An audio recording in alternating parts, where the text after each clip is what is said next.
గ్రామీణ ప్రాంతాల్లోని విద్యార్థులకు కృషి, ప్రతిభ, పట్టుదల అన్ని సామర్థ్యాలు ఉంటాయి.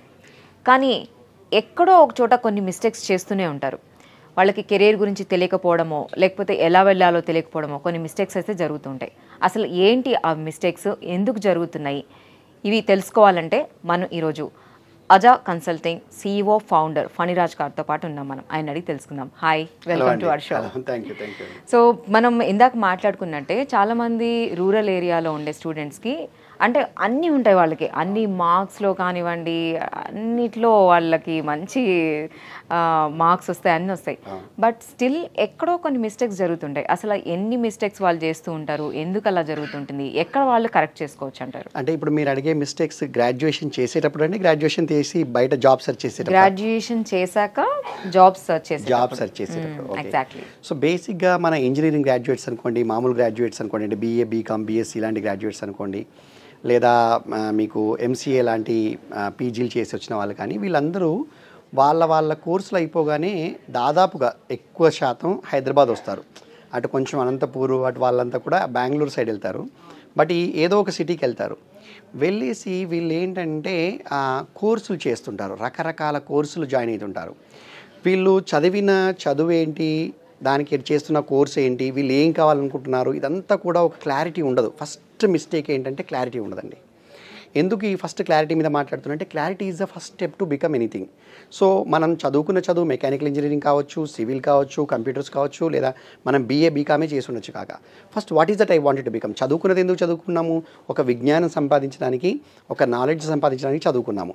దాని మీదే ఉపాధి చేయాల్సిన అవసరం ఏం లేదు, అలాంటి రూల్ ఏమీ లేదు. నేను BA చేశాను, నేను CEO కాలేదా IT కంపెనీకి? సో కావచ్చు. కానీ ఏంటి మన బలాలు బలహీనతలు ఏంటి, మన ప్యాషన్ ఏంటి, మన ఇంట్రెస్ట్ ఏంటి, మనం ఎందులోకి వెళ్ళొచ్చు అన్నది ఒక హోంవర్క్ చేసుకోరు, వాళ్ళలో వాళ్ళు తరిచి చూసుకోరు. సో అది ఒకటి క్లారిటీ మిస్ అవుతుంది. సో దట్ ఈస్ ఫస్ట్ అండి. సెకండ్, ఈ క్లారిటీ లేకుండానే లేదా కొంత క్లారిటీతోటి రకరకాల కోర్సులో జాయిన్ అయిపోతారు. కోర్సుల మీద కోర్సులు నేర్చుకుంటారు. వాళ్ళు ఆ కోర్సు నేర్చుకునేటప్పుడు ఏంటంటే, ఆ కోర్సు నేర్చుకుంటే చాలు జాబ్ వస్తుంది అని ఒక అభిప్రాయంలో ఉంటారు. కానీ కోర్సులు నేర్చుకుంటేనో డిగ్రీ సర్టిఫికెట్లకు మార్కెట్లో ఉద్యోగాలు ఇవ్వరన్న విషయం వాళ్ళకు ఒక 2-3 ఏళ్ళు పోతే తప్ప అర్థం కాదు. ఇంకోటి, ఏ కోర్స్ నేర్చుకుంటే అసలు ఏ జాబ్ అనేది కూడా తెలియదు. సో ఫస్ట్ ఏంటి అంటే, కోర్సులు నేర్చుకుంటే జాబ్ వస్తుంది, డిగ్రీ సర్టిఫికేట్తో జాబ్ వస్తుంది అనే ఒక అవగాహనలో ఉంటారు. ఇది ఒక మిస్టేక్ చేస్తారు.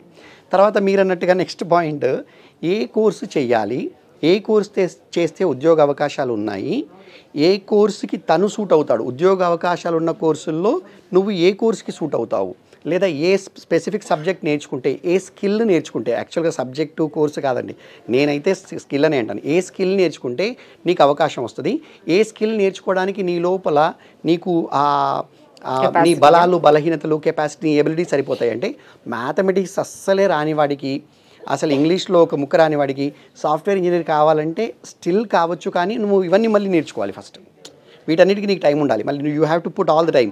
మనదేమో 35 చిన్న కథ కాదు సినిమా చూసాం కదా, వాడు 5వ తరగతి లెక్కల పరీక్ష పాస్ కావాలంటే నేను 35, ఇంకా మొదటి నుంచి వాళ్ళ అమ్మ నర్సరీ నుంచి నేర్పించేస్తుంది. అలా ఇప్పుడు మళ్ళీ నువ్వు ఉద్యోగానికి వచ్చి మళ్ళీ నువ్వు బేస్ ప్రిపేర్ చేసుకోవాలి. కాబట్టి థర్డ్ ఏంటంటే, ఇప్పుడు మీరు చెప్పినట్టుగా వాళ్ళు ఏ కోర్సు నేర్చుకుంటే ఎందులో జాబ్స్ ఉన్నాయి, ఏ కోర్సు నేర్చుకుంటే బాగుంటుంది అన్న దాని మీద అవగాహన ఉండదు. ఇదొకటి చేస్తారు. తర్వాత 4వ మిస్టేక్ ఏం చేస్తారంటే, వీళ్ళు ఏదైనా ఒక కోర్స్ కానీ, ఏదైనా ఒక సబ్జెక్ట్లో కానీ, ఏదైనా ఒక లాంగ్వేజ్లో కానీ, ప్రోగ్రామింగ్ లాంగ్వేజ్ కానీ, ఏదైనా టూల్ కానీ జాయిన్ అయినప్పుడు ఆ 1-2 గంటలు వాళ్ళు ఆ కోర్స్ నేర్చుకోవడానికి వెళ్తారు. ఇన్స్టిట్యూట్లో ఏదో ఒకటి వాళ్ళు చెప్పింది వింటారు, వస్తారు, కానీ ప్రాక్టీస్ చెయ్యరు. ఇంటికి వచ్చాక ప్రాక్టీస్ చేయరు. ప్రాక్టీస్ అస్సలు చెయ్యరు.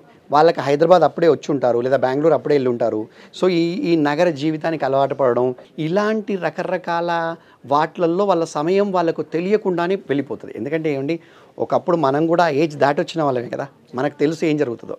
సో వాళ్ళకి కొందరికి డబ్బు కష్టాలతోటో, కొందరికి ఇక్కడ అలవాట్లు, అంటే వాడు అక్కడ ఏదో వెజిటేరియన్ అయ్యి ఉంటే ఇక్కడ వెజిటేరియన్ ఫుడ్కి ఇబ్బంది అయ్యో, ఇంట్లో బాగా చికెన్ మాత్రమే తినే అబ్బాయి ఇక్కడికి వస్తే రోజు చికెన్ లేకనో, ఇలా రకరకాల అడ్జస్ట్మెంట్లు, అంటే మీకు లైఫ్ స్టైల్ అడ్జస్ట్మెంట్ చేసుకోవడానికి కొంత సమయం పోయి ప్రాక్టీస్ మీద ఫోకస్ ఉండదు, అసలు ప్రాక్టీస్ చేయరు. ఇన్స్టిట్యూట్లో వాళ్ళు చెప్పిన పాఠాలు వింటారు, వస్తారు, మళ్ళీ వెళ్తారు, వింటారు, వస్తారు. కొన్ని రోజుల తర్వాత వీళ్ళకి ప్రాక్టీస్ లేకపోవడం వల్ల సబ్జెక్ట్తో వాళ్ళకి టచ్ అయిపోతుంది. 2 hours అక్కడ ఉండి టైం స్పెండ్ చేసి వచ్చేస్తారు. 6 నెలల తర్వాత కోర్స్ అయిపోయి ఉంటుంది కానీ వీళ్ళకి 4 ముక్కలు కూడా వచ్చి ఉండవు, ప్రాక్టీస్ లేదు కాబట్టి. ఇది కాకుండా కమ్యూనికేషన్ స్కిల్స్ అనేది మీరు ఏ ఇండస్ట్రీ, ఐటీ ఇండస్ట్రీ కాదండి, ఈరోజు మీరు ఫార్మాకి వెళ్ళండి, రీటైల్కి వెళ్ళండి, మీరు మీడియాకి వెళ్ళండి, ఏ రంగంలోనైనా కమ్యూనికేషన్ స్కిల్స్ ఈజ్ ద ఆయువు పట్టండి. అదొక మూల స్తంభంలాగా. ఆ కమ్యూనికేషన్ స్కిల్స్ మీద పట్టు సాధించారు. దీనికైతే అసలు ఇన్స్టిట్యూట్స్ ఏం అవసరం లేదు. నీ రూమ్లో ఉన్న ఫ్రెండ్స్ తోటే నువ్వు సరదాగా మాట్లాడుతూ నీ కమ్యూనికేషన్ స్కిల్స్ పెంచుకోవచ్చు. సో ఈ కమ్యూనికేషన్ స్కిల్స్ పెంపొందించుకోవడానికి, ఇంగ్లీష్ నేర్చుకోవడానికి, వొకాబులరీ పెంపొందించుకోవడానికి ఎలాంటి కృషి చెయ్యరు. ఇదొక పొరపాటు. దీంతోపాటు ఈమెయిల్ రైటింగ్, మన అంటే కొన్ని అవగాహన, కొన్ని గ్రూమింగ్, పర్సనాలిటీ డెవలప్మెంట్ అంటారండి. పర్సనాలిటీ డెవలప్మెంట్ అంటే ఇప్పుడు కోరుకునేదేమో సాఫ్ట్వేర్ జాబ్. మీరు జస్ట్ ఒక చిన్న ఎగ్జాంపుల్ చెప్తానండి. మీరు పర్సనాలిటీ డెవలప్మెంట్లో కోరుకునేది సాఫ్ట్వేర్ జాబు, వేసుకునేది ఒక రౌడీ వేషం. అప్పుడప్పుడు పిల్లలు వస్తారండి మా దగ్గరికి జాబ్స్కి, బాటా చెప్పులు, స్లిప్పర్లు వేసుకొని, ఓ క్రాక్స్ చెప్పులు వేసుకొని, గడ్డం వేసుకొని, దువ్వుకోకుండా జెల్లు పెట్టుకొని అలా వచ్చేస్తారు.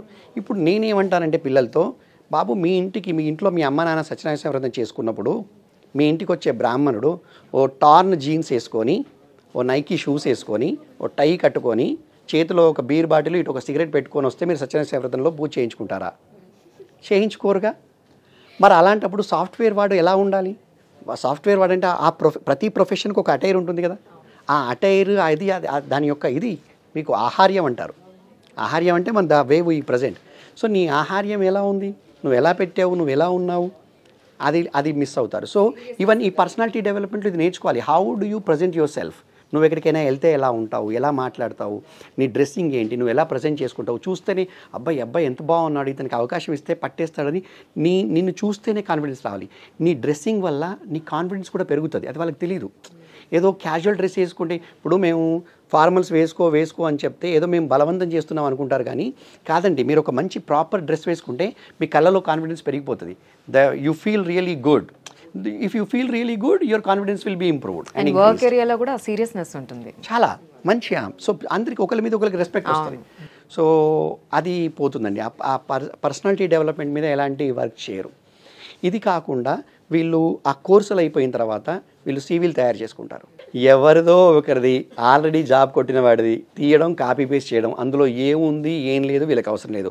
పైన పేరు మార్చామా, ఈమెయిల్ ఐడి మార్చామా, ఫోన్ నెంబర్ మనది పెట్టుకున్నామా, మిగతా అంతా సేమ్ టు సేమ్, మక్కీ. చిన్నప్పుడు అక్కడ రెజ్యూమ్లో అడిగితే ఇంటర్వ్యూకి వెళ్ళినప్పుడు అది ఉండదు. దానిలో మీరు మైక్రో సర్వీసెస్ అని రాస్తాడు. అమ్మ మైక్రో సర్వీసెస్ అని ఉంది, నువ్వేం చేసావు మైక్రో సర్వీసెస్లో అంటే మైక్రో సర్వీసెస్ అంటే ఐడియా ఉందండి అంటాడు. ఐడియా అనేది మంచిదే, యాడ్కి చాలా బాగుంటుంది. సో అదేదో ఐడియా యాడ్ ఉంది కదా. సో ఆ ఐడియా ఉండడం ఏంటండి, నీకు రావాలి కదా పని. నువ్వు రెజ్యూమ్లో ఏమని పెట్టుకున్నావు, ఇది నా స్కిల్ అని పెట్టుకున్నావు. స్కిల్ అంటే నీకు అందులో పని చేయడం వచ్చు అని అర్థం.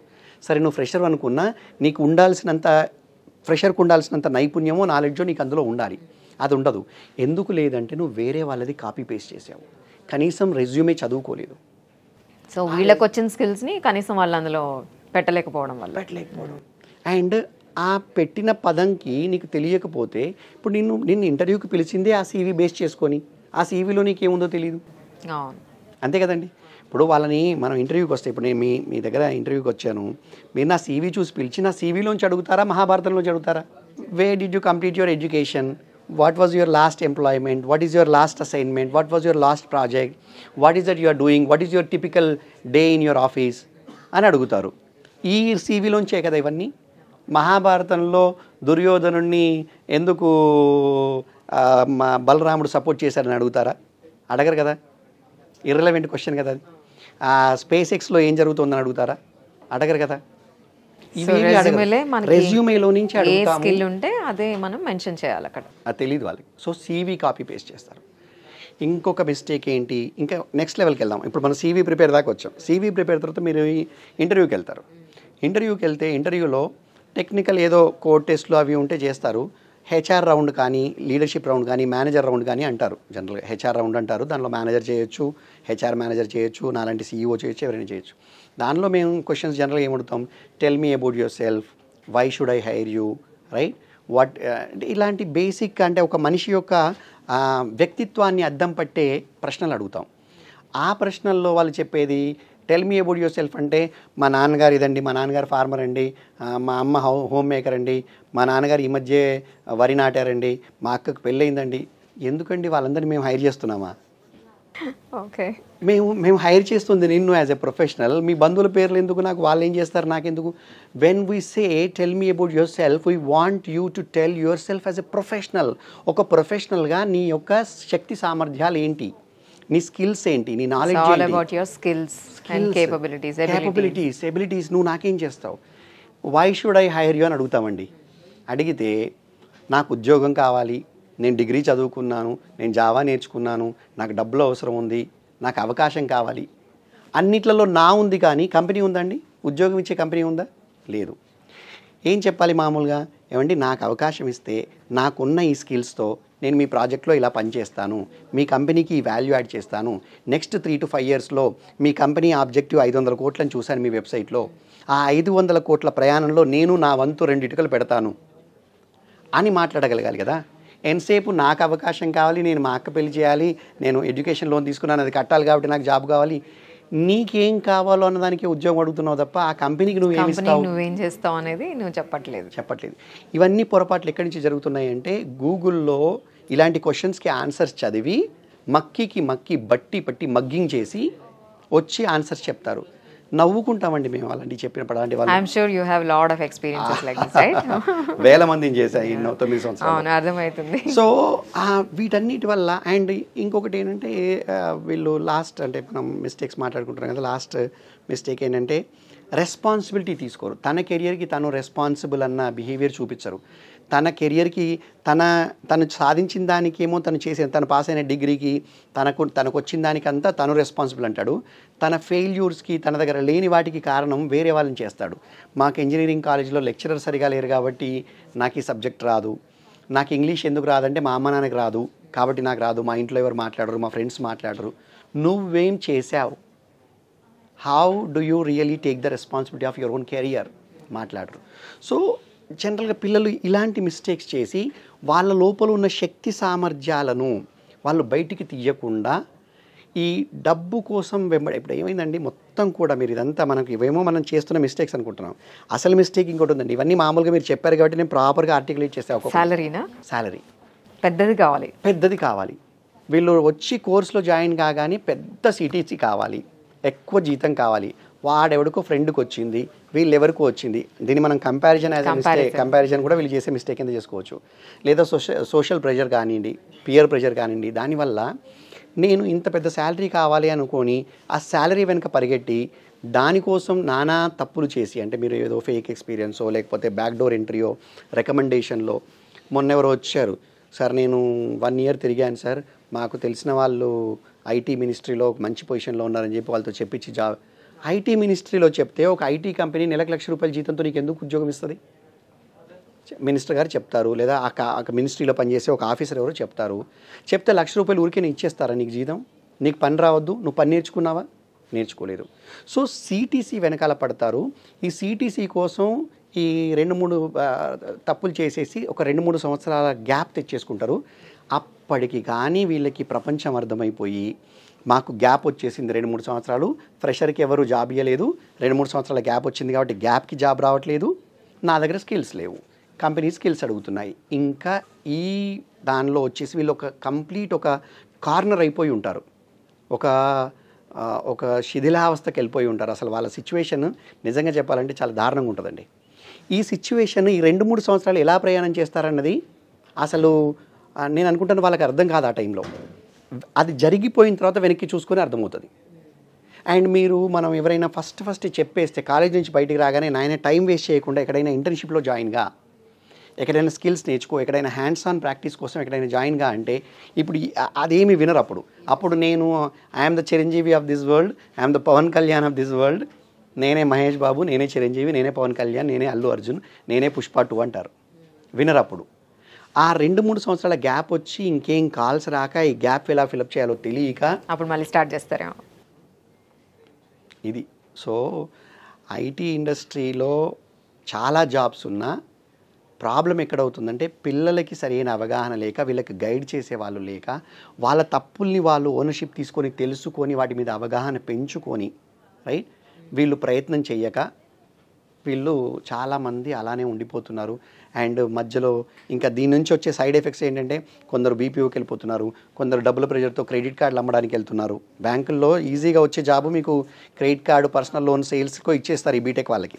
ఓ బైక్ ఓ 20,000 ఇచ్చారంటే వీళ్ళకి ఓ 10,000లో అయిపోద్ది హైదరాబాద్లో ఖర్చు, ఓ 10,000 మిగులుద్ది. దాంతో క్రెడిట్ కార్డు వస్తుంది, స్వైప్ చేయడం, బట్టలు కొనుక్కోవడం, ఫోన్లు కొనుక్కోవడం, హ్యాపీగా ఉండడం, అమ్మ నాన్నకి బ్యాంకులో జాబ్ వచ్చిందని చెప్పడం. ఏంటి నువ్వు చేసే బ్యాంకులో పని? ఇంజనీరింగ్ చదివావు, క్రెడిట్ కార్డులు అమ్ముతున్నావు. అసలు గోల్ ఏంటో నేను ఏది చిన్న పెద్ద అనట్లేదండి. నా ప్రాబ్లం ఏంటంటే, నేను చిన్న జాబ్ నుంచి వచ్చాను, నేను చాలా చిన్న స్థాయి నుంచి వచ్చాను. సో నేను ఏది తక్కువ ఎక్కువ అనట్లేదు. బట్ నువ్వు ఏం చెయ్యాలనుకుని ఏం చేస్తున్నావు, ఆ క్లారిటీ మిస్ అవ్వడం వల్ల ఇలా అవుతుందంటారు. Okay, thank you. సో విన్నారు కదండి, స్టూడెంట్స్ అందరికీ ఇది చాలా అంటే చాలా చాలా ఇంపార్టెంట్ వీడియో. మీరు మిస్ అవ్వకుండా చూడండి. మీరు క్లారిటీ ఎక్కడైతే మిస్ అవుతారో అక్కడ మీకు ఫ్యూచర్ ఉండదు అనేసి అంటున్నారు. ఏవైతే ఇప్పుడు ఈ పాయింట్స్ అన్నీ మనం మాట్లాడుకున్నామో ఒక్కసారి మీరు సరిగ్గా వినండి. విన్న తర్వాత మీకు ఏమనిపించిందో కామెంట్ సెక్షన్లో కామెంట్ చేయండి. Thank you.